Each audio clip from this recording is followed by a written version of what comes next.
God. We're here with Regis Philbin. Welcome to Western New York. You've already gotten a taste of Western New York, I hear. That's right. We stopped at Charlie's restaurant. Charlie the Butcher. Charlie the Butcher. When I appeared in several things over at Buffalo and then over at Niagara Falls, Charlie was always there. And who was your agent, Regis? Kenny DiCamillo. That's it, Kenny DiCamillo. Yeah. He loves Charlie the Butcher. Yeah, he does. Loves him. We had to stop to feed him.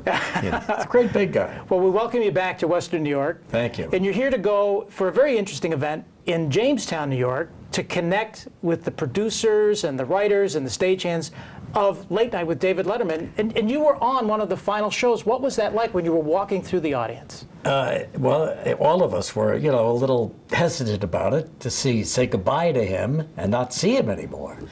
Yeah, that was a memorable night for me. I, over the years, collected, I think they told me 150. I was more than on most the show. Appearances. Yeah, most appearances. So, and then once in a while, we go out to dinner too. So I got to know Dave a little bit more than just meeting him on show. But the last night was a tough night because we were saying goodbye to him, and I hated it. But there it was, so did the best we could. We did great, and it was upbeat considering the situation. Have you communicated with him since he left the show? Not a word. He went to Montana, locked the door, and no one has heard from him. Maybe he'll show up in Jamestown later. Yeah, we'll see. Yeah, but you were a part of that late night game. You know how tough it is. And yeah. In many respects, it felt like Letterman's retirement, if you will, was sort of the end of an era. Oh, absolutely. Oh, definitely, sure. He did 20, what did he do, 21 years? 20-some years, yeah. Yeah. No, he started something, and he did it beautifully, and I think it's going to be difficult for anyone else to do it his way. Well, you knew him very well. What was he really like? Well, we had dinner, I don't know, a couple of months before he left. We went over to Brooklyn, to there's a restaurant there in Brooklyn that everybody, and he had never been there, and I'd never been there, so we went. He took his band leader with him, and I took my wife with me, and we waited. And we got there a little bit late, and they gave Dave's table away. You know how they are in Brooklyn; they ain't away for anybody.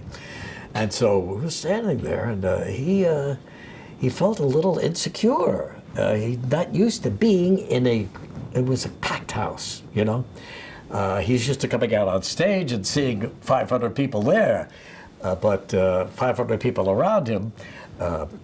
Got him a little nuts. So, but we finally calmed down, and we got our table, and we had a wonderful dinner together.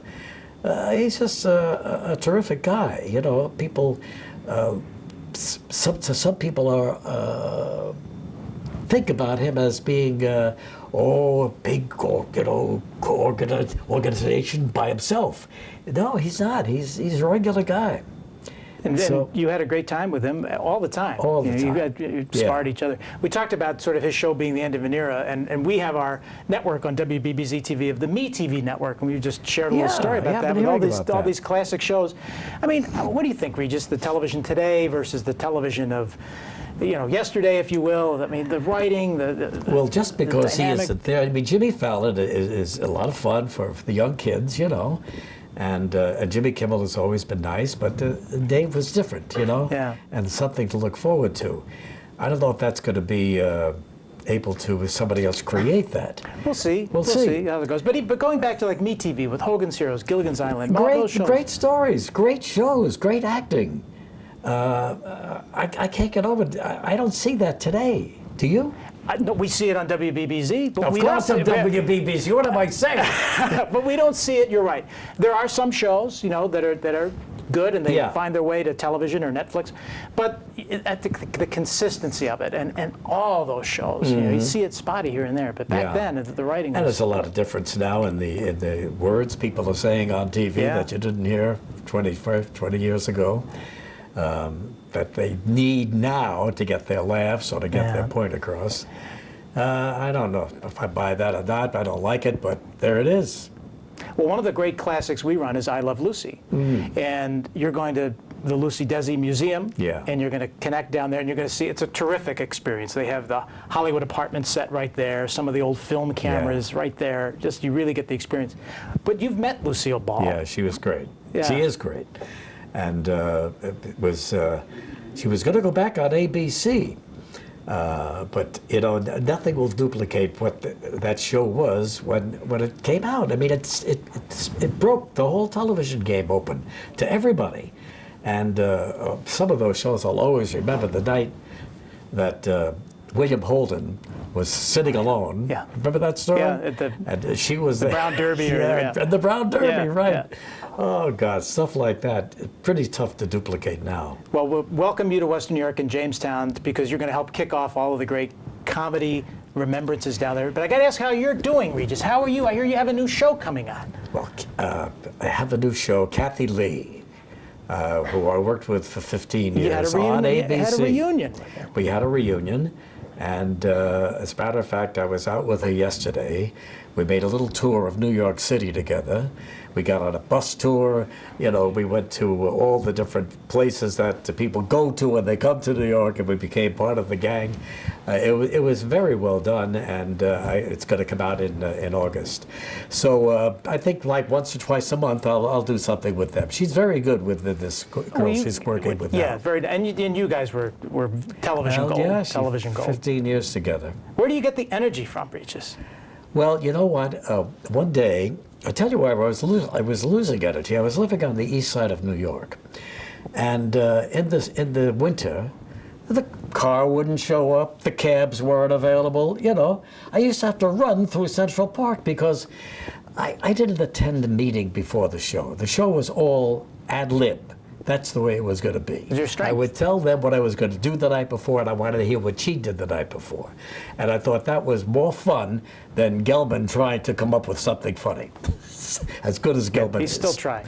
Yeah, he's every day he's doing that for somebody else. But now, I wanted to do it that way. But to run through that damn park at the snow and get there in time for 9 o'clock, and then one day I stepped outside and I saw them building this building across the street from where I was working. I was over there that day. Yeah. They didn't have any elevators working, but I got on a thing that takes you upside the side of the building, and I got through the window, and I bought 2 apartments and put them together. And that kept me there for the rest of the 17 years that I had to do.